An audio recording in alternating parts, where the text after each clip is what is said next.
Chers auditeurs, chers téléspectateurs, bonjour et bienvenue à ce programme spécial consacré à un sujet qui défraie la chronique à Kinshasa en particulier et en République démocratique du Congo en général. Nous allons parler éclairage de la ville de Kinshasa, mais pas que, car nous allons revenir également sur notre sujet d'une importance nationale et historique, je veux dire, la délivrance des cartes d'identité aux Congolais. Pour en parler, je ne suis pas seul sur ce plateau, je suis accompagné d'Israël Moutala de 7 sur 7.cd. Bonsoir Israël. Bonsoir Thierry Kambondi. Notre invité s'est invité, on va dire, dans l'actualité sans le vouloir, car c'est un opérateur économique de renom sur le continent qui a fait ses preuves partout dans le monde et particulièrement en Afrique.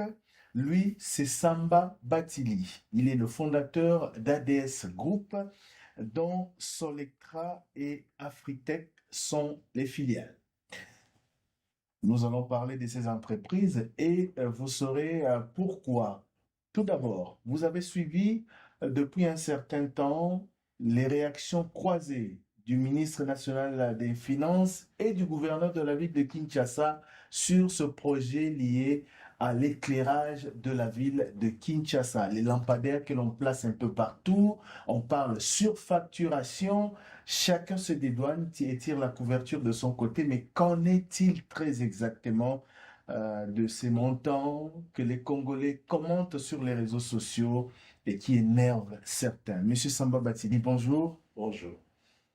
Nous sommes très heureux de vous retrouver pour nous donner votre version des faits en tant qu'opérateur économique. J'ai dit tout à l'heure que vous vous êtes invité dans l'actualité sans le vouloir, car votre mission est plutôt de faire le travail sur le terrain à travers votre entreprise. Mais voilà, il y a une polémique qui implique votre entreprise et qui l'engage, et avec elle, des grands responsables de ce pays. Parlons d'abord de ce projet éclairage de la ville de Kinshasa et de ce fameux contrat que personne ne veut finalement endosser ou dont personne ne veut endosser le montant. Qu'en est-il très exactement? Comment vous l'avez gagné? Et pourquoi en est-on arrivé à cette polémique liée à ces chiffres qui font mal à la tête ou qui déclinent? Merci.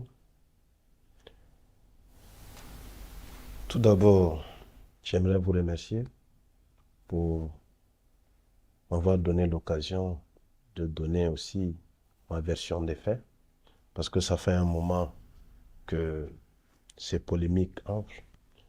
Je suis du genre très discret. Je n'aime pas tout le temps venir dans les médias, mais par la nature des choses, par la force des choses, je pense que fait un moment que vous m'avez invité. Aujourd'hui, je pense qu'il était nécessaire de venir, de donner ma version des faits pour éclairer les lanternes des Congolais et du monde entier. Parce qu'aujourd'hui, je suis quand même un opérateur économique qui est connu sur le plan africain et mondial. Depuis que ces polémiques ont commencé, j'ai reçu beaucoup de coups de fil. Des gens qui me connaissent, qui s'étonnent. Ils disent, mais qu'est-ce qui arrive? Ça a commencé même par un coup de fil d'un de mes banquiers à l'extérieur qui me dit, mais Samba, je ne comprends pas, on parle de 2400 lampadaires. Nous, on t'a financé 30 000 lampadaires. Tu as fait ça en 11 mois. On parle de... Ça fait 1 an et demi. Il ne comprend pas. Il ne comprenait pas. J'ai dit, bon, c'est la nature. Je l'ai expliqué tout ce qui s'est passé et puis il a compris. Mais pour revenir un peu à ce projet de lampe, en 2021, je suis venu avec un partenaire français pour discuter justement d'un projet de lampadaires, de 30 000 lampadaires. On a vu plusieurs autorités et J'ai un ami, un associé qui m'a demandé qu'on puisse aussi aller voir le gouverneur parce qu'il y a des projets de lampadaires au gouvernement. Ça, c'était en 2021. On a vu le gouverneur, on a discuté, après nos équipes ont parlé. Et puis, on a fait un protocole d'accord. Dans le protocole d'accord, nous nous sommes engagés à financer les études pour un programme de 10 000 lampadaires à Kinshasa. Nous nous sommes engagés aussi à faire un projet pilote à titre gracieux qu'on a fait. Et donc, suite à ça, on a commencé les négociations en 2022. Ça, c'était en 2021. En 2022, nous avons négocié et puis nous avons fait une offre spontanée. Et puis, au finish, on a signé un contrat de 2594 lampadaires. Mais avant juste de poursuivre sur votre lancée, est-ce que votre entreprise avait les capacités financières et techniques pour prétendre électrifier et la ville de Kinshasa ou encore un projet plus vaste en milieu urbain ou périurbain? Avez-vous les capacités techniques et financières? Vous savez, mon entreprise, mon groupe ADS et sa filiale Solectra, nous avons installé plus de lampadaires que n'importe quelle société en Afrique. Je parle bien des sociétés africaines. Et on a installé presque 200 000 lampadaires à travers l'Afrique, dans une vingtaine de pays. Et le Congo, c'est le 21e pays. Je le dis dans mon communiqué de presse. Je ne sais pas si vous avez suivi quand l'article est sorti. Et quand on nous accusait d'avoir détourné de l'argent. Quelqu'un qui détourne de l'argent ne fait pas le génie civil. Quelqu'un qui détourne de Mais l'argent. vous pouvez d'abord nous citer un pays où vous avez électrifié. En Afrique, c'est vague. Un pays concret avec un Je vous projet. cite 3 pays, pas un pays. Le Mali qui est mon pays, j'ai installé au moins 5 à 6 000 lampadaires. La Guinée, j'ai installé au moins 42 000 lampadaires. Je vous donnerai des documents avec les certificats d'exécution, de bonne exécution. Je vous donnerai tout ça. Si je prends le projet de 30 000 lampadaires, c'était un projet de à peu près 98 millions. 98 millions de francs CFA, de francs congolais ou de dollars. 98 millions de dollars. Et le projet que vous exécutez pour la ville est de combien de... Ici, on parle de 13 millions. Et ce projet, je l'ai exécuté en 11 mois et dans 304 localités, celui de la Guinée. Et ici, on parle de Kinshasa, de la capitale. On parle de 2594 lampadaires. Donc, si j'ai pu exécuter un projet de 30 000 lampadaires en 11 mois, dans 304 localités, avec des distances nord-sud qui peuvent aller jusqu'à 900 km, avec un mouvement de plus de 1400 conteneurs, alors qu'ici on parle qu'à peu près de 70 ou 80 conteneurs, en termes de logistique, vous pouvez comprendre qu'on a la capacité, on a l'habitude.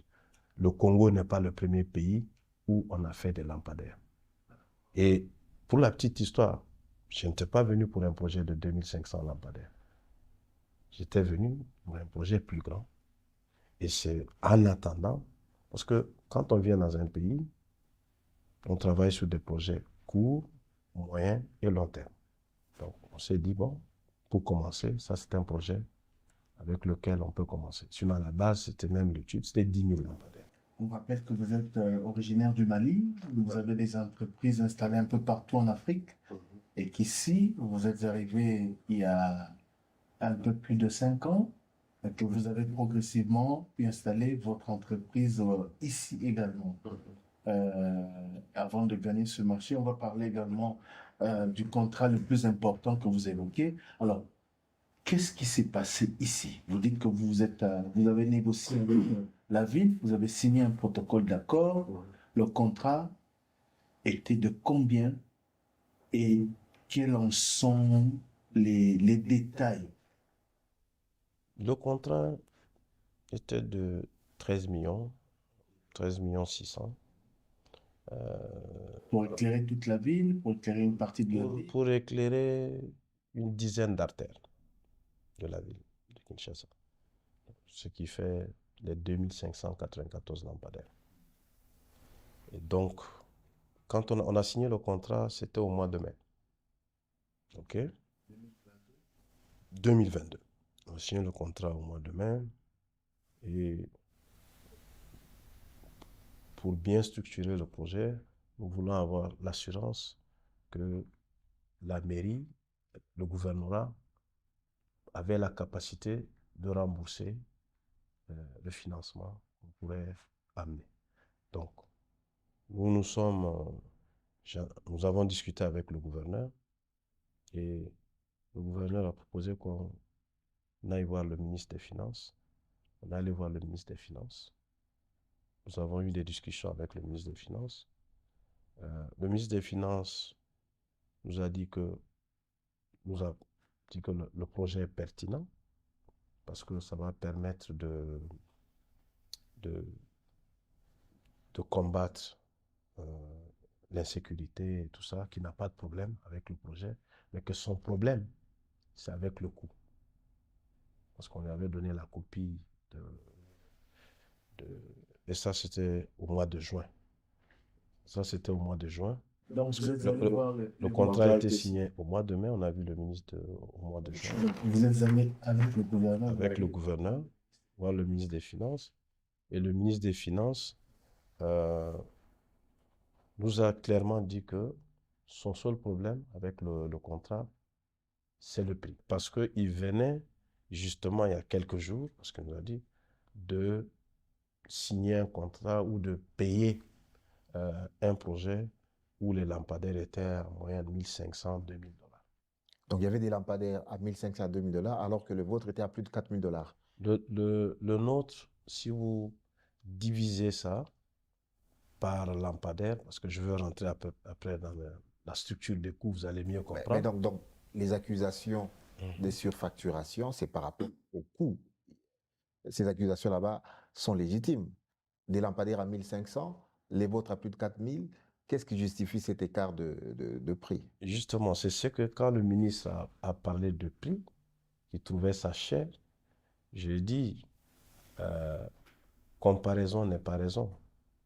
Parce que, j'ai dit au ministre, j'ai dit, vous avez un téléphone, je vois que c'est un iPhone. Le téléphone que vous avez, un iPhone, ça coûte 1200, et ça peut coûter jusqu'à 2000 en fonction de la capacité de la mémoire. C'est un téléphone, un smartphone. Mais vous pouvez aussi avoir un téléphone qui coûte 200 dollars. Un téléphone Techno ou un téléphone Itel, c'est dans ce coût-là. J'ai été distributeur de Samsung. Pendant une dizaine d'années, j'ai distribué le téléphone. Je sais de quoi je parle. OK? Donc, téléphone, il y a téléphone et téléphone. La différence entre un iPhone et un Techno, c'est la qualité, la capacité et tous les features qu'il y a sur le téléphone. Nos lampes, je vais être très transparent avec vous. Normalement, ça c'est des secrets professionnels, mais comme ici on est dans un souci de transparence, et je vais vous laisser aussi, après cette discussion, tous les documents, c'est-à-dire les factures, la preuve de paiement à travers la lettre de crédit, les paiements des différentes opérations autour de ce projet. Et par la suite, on peut aller aussi sur le terrain. Comme ça, vous allez aussi comprendre la différence de prix. Monsieur, on est où ici? Ici, nous sommes dans la commune de Kassarobo, précisément sur l'avenue Enseignement. C'est là où nous sommes. Le photo que l'on voit ici est de combien de mètres? Bon, les photos ici est de 7 mètres. Et nous regardons leur puissance de la lumière avec notre appareil luxomètre. Nous avons vu que il y a même il y a des poteaux qui fait 3,5, il y a d'autres qui fait 1,5 seulement ici, ce que nous voyons ici. Et l'idéal pour avoir une meilleure lumière ou un meilleur éclairage, c'est de combien? Bon, pour avoir un meilleur éclairage, on peut aller de 45 à 60 lux pour avoir un meilleur éclairage. Et selon les normes, quelle est la distance requise entre deux lampadaires solaires? Bon, entre deux lampadaires solaires, on peut faire 20 à 25 d'espace. Est-ce que ici, selon les calculs, les distances sont-elles respectées ou elles sont plus espacées ou moins espacées? Non, les distances ne sont pas respectées parce qu'ils ont mis là, il y a mis 18, d'autres ils ont dépassé, ils n'ont pas respecté la distance. Okay. Même la distance qu'il y a entre les deux poteaux parallèles, ils n'ont pas respecté la distance. Parce que si nous prenons la route aussi, contenant la grandeur de la route, ils ont mis aussi, il y a une distance, on avait compté, c'est 8 mètres. 8 mètres. C'est déjà une erreur. Comme je l'ai dit lors de la discussion qu'on avait eue avec le gouverneur et le ministre au début du projet, il y a lampe et lampe. Comparaison n'est pas raison. Nous sommes entre deux communes, Makala et Selimba, au sud, la route Elengesa.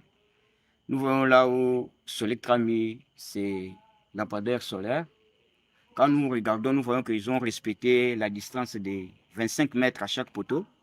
Et nous voyons la longueur de leur poteau, c'est à 9 mètres de longueur. Presque 3 heures du matin. Si vous regardez, vous allez voir qu'il n'y a pas la circulation.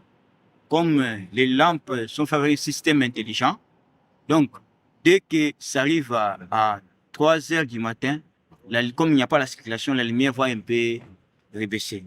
Mais dès qu'on arrive à 4 5 heures, quand il y aura la circulation, comme les lampes ont un système intelligent, c'est quoi, la lumière va encore augmenter ou bien monter à 100%. Nos lampes, d'abord, c'est des lampes qui sont le fruit d'une grande recherche faite par cette société qui s'appelle Suna Design, qui a comme actionnaire une banque. BNP fait partie des actionnaires de cette boîte. Si vous voyez que BNP investit dans une société, une start-up, ça veut dire qu'elle a de la technologie où il y a une différence. Parce que si c'était une société qui fait des lampadaires lambda, je ne pense pas qu'ils auront investi. Ce n'est pas seulement la BNP seulement. Il y a d'autres grands investisseurs, capitalistes, venture capitalistes, qui ont mis de l'argent dans cette boîte. Vous connaissez un peu les venture capitalistes. Ils mettent de l'argent quand ils pensent que la société dans laquelle ils mettent de l'argent a une technologie unique. L'unicité de la technologie de Suna, c'est qu'ils ont développé une batterie qui peut aller jusqu'à des températures extrêmes, 70 degrés chaleur et moins 40 dans le froid. Ça, c'est très important pour nos pays africains. Parce que, je vous ai dit tout à l'heure que depuis 2006, je suis dans les lampadaires. J'ai vu toute l'évolution des lampadaires. J'ai travaillé avec toutes sortes de sociétés, que ce soit américaines, européennes, asiatiques. J'ai une idée de ce que c'est un lampadaire. En 2015, j'ai commencé ce partenariat avec Suna. Et comment je suis arrivé à Suna? J'étais aux Nations Unies. En marge des Nations Unies, j'ai rencontré le patron de Sol. Sol, c'est, tout à l'heure je disais, c'est le pionnier des lampadaires en Afrique. Monsieur Alan Hurst, qui était le PDG de Sol, est venu vers moi, il m'a donné sa carte. Il m'a dit qu'il y a longtemps qu'il voulait concevoir. Et parce que, pour la petite histoire, Sol avait installé plusieurs lampes en Guinée et moi je suis venu changer ces lampes-là à leur fin de vie. Donc il avait déjà eu écho On s'est retrouvé aussi sur un projet en Côte d'Ivoire, on s'est retrouvé au Mali. Donc, nos sociétés se connaissaient de nom, mais on ne s'était jamais rencontrés.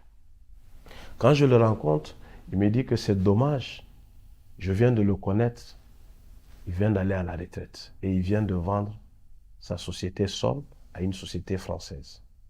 Et qu'il aimerait que je rencontre le PDG de cette société qui est Thomas. Et que cette société, et il peut le dire sans hésiter, a la meilleure technologie de lampadaire au monde. Qu'il insiste à ce que je rencontre cette société. Parce que il sait qu'en Afrique, j'ai la capacité d'installation et que cette société a la capacité de fourniture. Et que notre tandem fera de nous les meilleurs en Afrique. Quelle est cette technologie que cette société française a et qui fait de ces lampes? Justement, c'est sa batterie, c'est aussi tout l'électronique embarqué. Je disais que c'est des lampadaires intelligents. Parce que il y a un système. Je vous donnerai leur site, vous pouvez aller visiter, Suna Design. Vous allez comprendre. Le prix, moi mon prix en toute transparence, j'ai fait des transferts bancaires, donc il y a des preuves ici, c'est 1790 pour le LED, pour les panneaux et pour la batterie et tout l'électronique embarqué. Donc, sans génie civil. Sans génie civil, 1790. Donc on ne parle pas de ces lampes à 1500. Je vous dis, de par mon expérience, les lampes qu'on vend à 1500, c'est des lampes qu'on paye à 400, 500. On n'est pas dans la même gamme. C'est comme si vous comparez une de chevaux avec une Mercedes. Et ça, vous allez le voir sur le terrain. Donc, moi, j'ai eu à vendre ces lampes-là. J'ai eu à vendre ces lampes-là dans le temps. Et aujourd'hui, avec mon expérience, je ne peux pas me permettre de vendre ces lampes. C'est une question de crédibilité, parce que je ne suis pas que dans l'énergie solaire. C'est trop risqué pour moi. Vous voulez dire qu'elles éclairent mieux et elles durent plus longtemps grâce à la technologie de Suna Design. Ouais. Elles éclairent mieux, elles durent plus longtemps. Si vous faites le calcul économique après, c'est le pays qui est gagnant. Je vous explique. Les lampes dont on parle, allez voir, au bout d'un an ou d'un an et demi, elles sont éteintes. Et puis, même maintenant, elles n'illuminent pas. Nos lampes sont 10 fois supérieures à ces lampes-là. Donc, si on calcule en termes de coût, une lampe qui illumine 10 fois que l'autre, admettons que si le prix c'est 2000, parce qu'il y a eu 4 contrats, je vais en parler, que le gouvernorat a donné. Je vais aller prix par prix, caractéristique par caractéristique, vous allez comprendre, et sur le terrain. Si on parle de prix, la lampe qui a été vendue à 2100 au gouvernorat, cette lampe, elle illumine à 6 lux, quand nos lampes illuminent à 60 lux. Sur le terrain, on partira tout à l'heure avec un luxomètre, c'est digital. Devant vous, vous pourrez constater tout de suite ce que je dis. Donc, ça veut dire que pour les lampes qui coûtent 2000 $, par exemple, il en faut 10 pour avoir la même capacité qu'une seule de vos lampes. Voilà. Le calcul est vite. J'essaie d'expliquer ça pour nos téléspectateurs, pour qu'ils comprennent un peu. Luxe, c'est un peu trop savant. Ça veut dire qu'il en faut 10 pour la même lampe. Donc ça veut dire... Qui coûte chez nous, dans les conditions actuelles 4 900. Parce qu'il faut savoir aussi que à peu près 56% du coût, c'est la douane et la TVA. Ça, c'est l'État. Donc, pour celle qui coûte 2000, s'il en faut 10, ça veut dire qu'au final, on doit payer 20 000 pour une lampe. Si on fait un calcul arithmétique, oui. Ouais. Vous savez, la plupart des pays africains dans lesquels nous avons travaillé, après les COP, beaucoup de pays ont pris des lois pour défiscaliser le solaire. Parce qu'on se rend compte, pour atteindre aujourd'hui l'accès universel en Afrique, le solaire joue un grand rôle. Parce que dans les villages, vous pouvez venir en 1 jour, 2 jours, vous électrifier avec du solaire. Parce que vous savez, nos pays, la plupart de nos pays ont beaucoup de soleil. Et donc, le solaire, pour nous, c'est la solution court terme. Parce que les barrages, ça prend 4 ans, ça prend 5 ans. Les autres, les turbines à gaz, ça prend 3-4 ans. Donc, mais au Congo, on n'a pas défiscalisé la nouvelle loi sur l'énergie, la libération du secteur énergétique. Justement, c'est là où il y a la confusion. Quand on a signé le contrat, nous, on a signé le contrat TTC en pensant que la partie taxe, c'est la TVA. TTC, toute taxe comprise. Donc, pour nous, on va payer un peu de taxes, c'est la TVA. La TVA, dans notre contrat, est de 1 886 000 à peu près. OK? Si tu divises ça par le nombre de lampadaires, ça fait à peu près $706 par lampe. TVA seulement. 16%. Maintenant, la douane, transit, les frais portuaires, aujourd'hui, s'élèvent à 3 700 et quelques mille. Okay? TVA 1,8 million, douane 3,7 millions. Qu'en est-il du coût réel du projet? Ici, j'ai noté, c'est-à-dire 1 800 000, pour être exact, 1 887 040. Si vous divisez ça par le nombre de lampadaires, 2594 lampadaires, ça fait 728 par lampadaire. La douane, transit, surestarie, frais portuaires, caution, 3 739 000. Si vous divisez par 2594 lampadaires, ça vous fait 1441. OK? Ça ne va pas dans nos poches. Donc, si vous réunissez la TVA plus 728 plus 1441, vous êtes déjà presque à 2200. OK? Ça, c'est seulement ici. Maintenant, le prix du lampadaire, c'est-à-dire lampe, batterie et panneau, 1790 €. On parle en euros, parce que c'est des marchandises qui viennent de la France. Donc, si vous arrondissez ça avec les frais de transfert, bon, presque $2000. OK? Maintenant, le poteau, nous avons acheté ça au Maroc, à 367. Parce que la qualité de poteau et le prix. Parce que si on prenait les mêmes poteaux, au Portugal, ça allait nous coûter à peu près 500. Donc, on a pris des poteaux à 307. Et là, je vous donnerai la facture, la lettre de crédit et le SWIFT. Vous pourrez contrôler. Et le support massif, donc avec l'installation, 318 €. Je vous donnerai la facture et le transfert. Donc, les travaux, génie civil, la logistique, l'installation, par lampadaire, ça nous revient à $1000, $1001. Donc, si on calcule tout, plus maintenant, il y a 113 $ de frais bancaires et agio, parce que le projet nous a coûté 295 545 $ US dollars.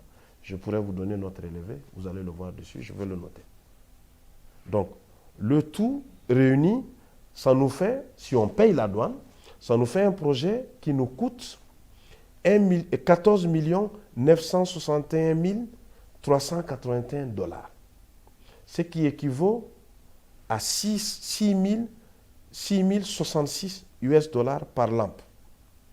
Versus 4 900 et quelques qu'on a facturé, versus 13 693 370 $. Il y a eu une confusion.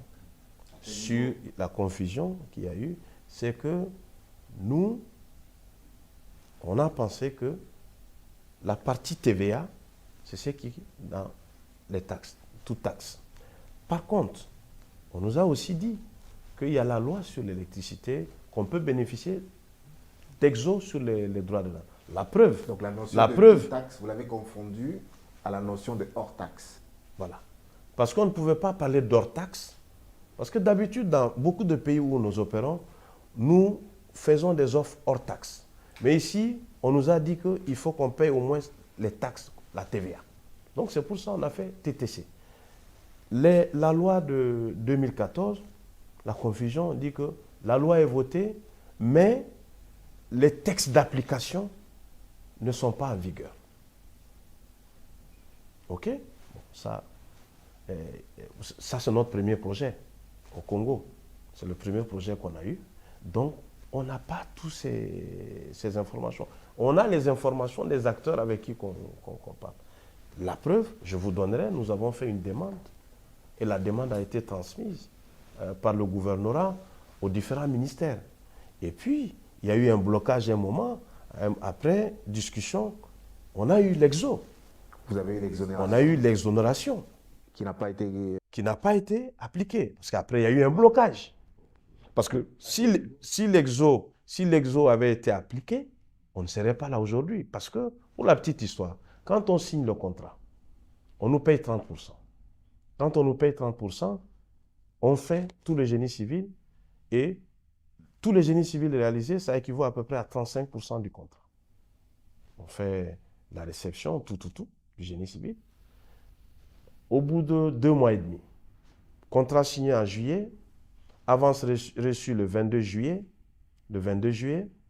Quand on arrivait vers le 15 septembre, on avait déjà fini, le 15 novembre, on avait déjà fini le génie civil. C'est là où on a pris la décision d'aller faire la réception à l'usine, conformément au contrat. On a fait la réception à l'usine avec nos équipes, l'équipe du gouvernorat, et puis avec l'équipe de l'usine. Je vais vous donner tout à l'heure le PV de réception qu'il y a eu à l'usine. Et suite à ça, on a embarqué les équipements. Janvier 2023, les équipements commençaient déjà à venir à Matadi.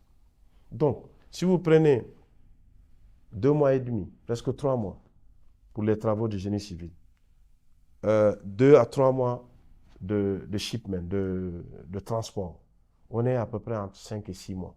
Et le contrat, c'était un contrat de 10 mois. Et nous, en âme et conscience, on savait que c'était un projet qu'on pouvait terminer en 7 mois. Parce qu'à partir du moment où vous avez fait le génie civil, quand vous amenez les équipements, c'est une question de 1 mois.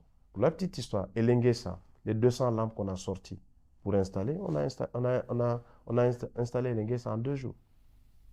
Et Elenguesa, quand il fallait inaugurer Elenguesa, on nous a dit, bon, vu que l'exo prend un peu de temps, sortez les marchandises pour qu'on puisse inaugurer la route en même temps avec les poteaux. On s'est exécuté, on a dépensé à peu près 180 000 $ pour sortir, ce qui équivaut à peu près à 900 $ par lampe. On a installé et je pense que notre problème a commencé à partir de là.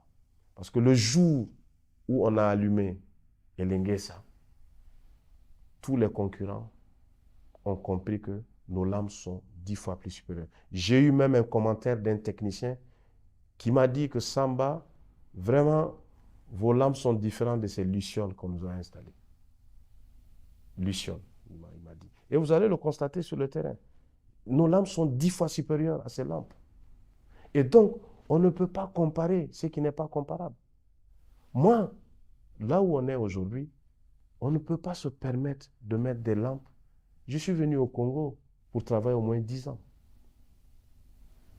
Je ne peux pas faire un projet qui va me rattraper dans 1 an, dans 2 ans. Mieux, dans notre offre, nous sommes les seuls, parmi les 4 fournisseurs, qui a proposé des kits de maintenance. On a des nacelles qui vont jusqu'à 12 mètres parce que nos poteaux sont à 10 mètres, avec des groupes électrogènes, des motopompes, des cracheurs, avec des cuves d'eau pour pouvoir nettoyer. Parce que c'est là aussi, tu sais que une société a de l'expérience ou pas. Parce que tu ne peux pas faire un projet solaire sans penser à la maintenance. Nous avons eu à travailler sur plusieurs projets. L'un des plus grands problèmes des lampes solaires en Afrique, c'est quoi? C'est la maintenance. Et ça, c'est notre expérience qui parle.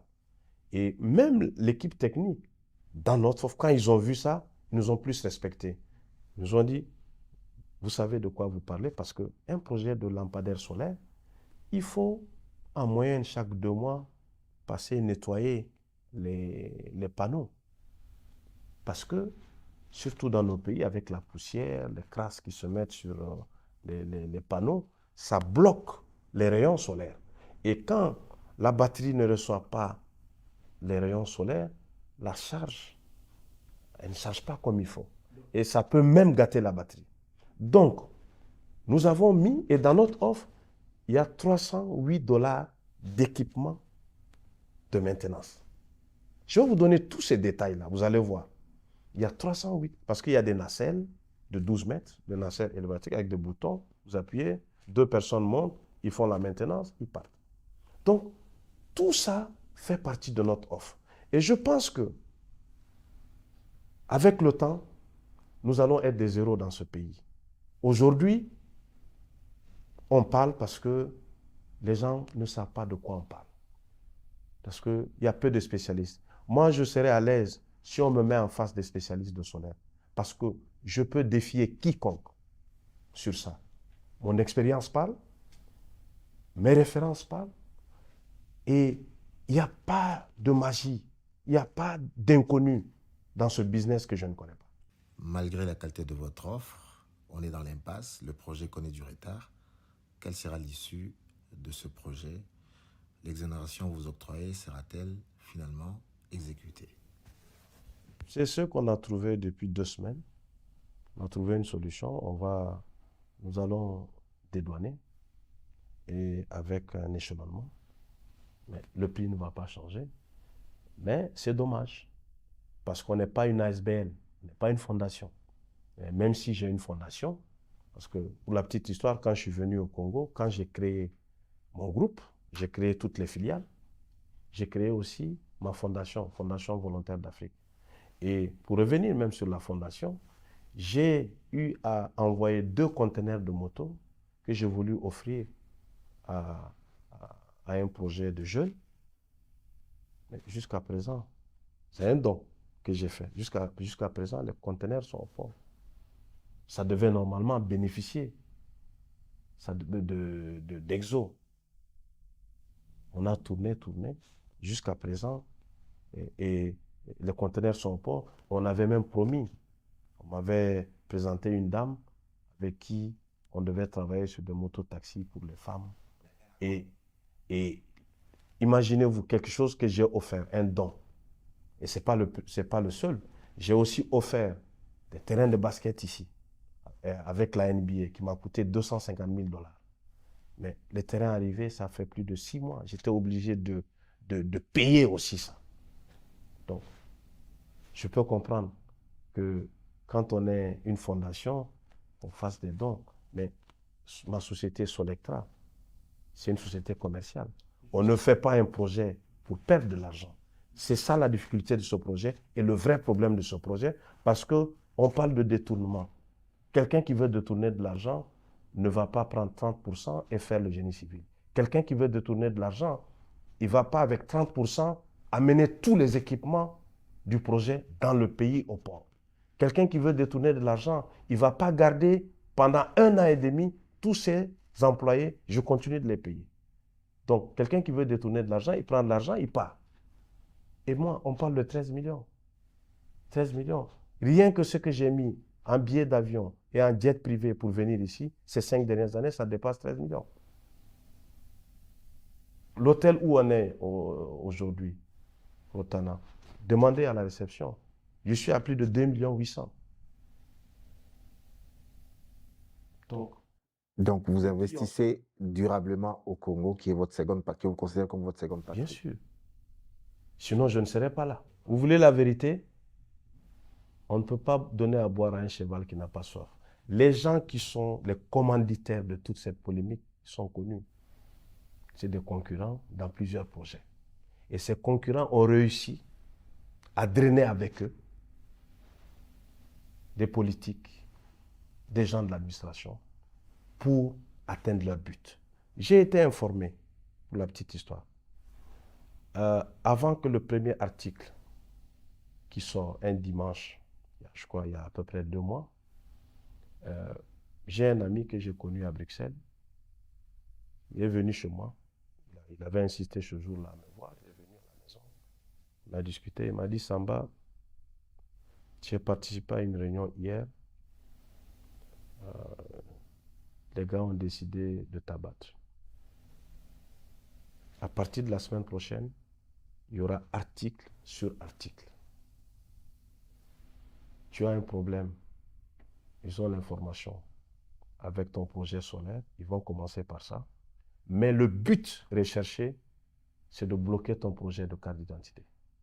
Parce que le projet solaire, on sait que c'est un petit projet pour toi. Mais le projet qu'ils veulent bloquer, c'est le projet de carte d'identité. Mais avant qu'on en arrive au projet de carte d'identité, mais pourquoi alors le nom du ministre des Finances a été mêlé à cette affaire? Vous pouvez nous dire quel a été son rôle ici? Il a laissé passer votre projet comme une lettre à la poste? Comment a été-il? Voilà. Est-ce qu'il a joué son rôle de ministre pour vérifier si votre contrat était en règle? D'abord, dans le contrat, le ministre des Finances n'est pas impliqué. Le contrat est signé entre Solectra et le gouvernorat de la ville de Kinshasa. Alors, le ministre n'est pas signataire. Comment est-ce que son nom se retrouve dans cette Et affaire? pour la petite histoire, quand nous avons commencé à discuter avec le gouverneur, le ministre n'était pas ministre des Finances. Nicolas Cazet n'était pas encore ministre des Finances. Quand on a commencé la discussion avec le gouverneur. Comment se fait-il alors que son nom soit mêlé à cette affaire? Vous savez, ça c'est la politique. Moi, je ne fais pas de la politique. Je fais des affaires. C'est pour cela, depuis 2 mois, je n'ai pas réagi, à part le communiqué de presse que j'ai fait, parce que quand l'article est sorti, j'ai un banquier qui m'a appelé, il m'a dit, Samba, nous on t'accompagne, on te connaît, on a travaillé avec toi, on t'a prêté plus de 200 millions de dollars, tu as remboursé, je peux vous donner la preuve aussi de ce document, avec un document de la banque qui dit qu'ils m'ont prêté plus de 251 millions de dollars et j'ai remboursé. Écoutez-moi très bien. Ce banquier m'appelle, me dit, mais Samba, je vois des articles, c'est pas bon. C'est pas bon ce que je vois. Je sais que c'est pas vrai parce que je te connais. Nous, on t'a financé beaucoup de lampadaires. Ça a été remboursé et tu as fait le boulot. Je pense qu'il faut réagir. Parce que autour de moi, mes amis et certains associés m'avaient dit non, ne réagis pas, il ne faut pas répondre par ça.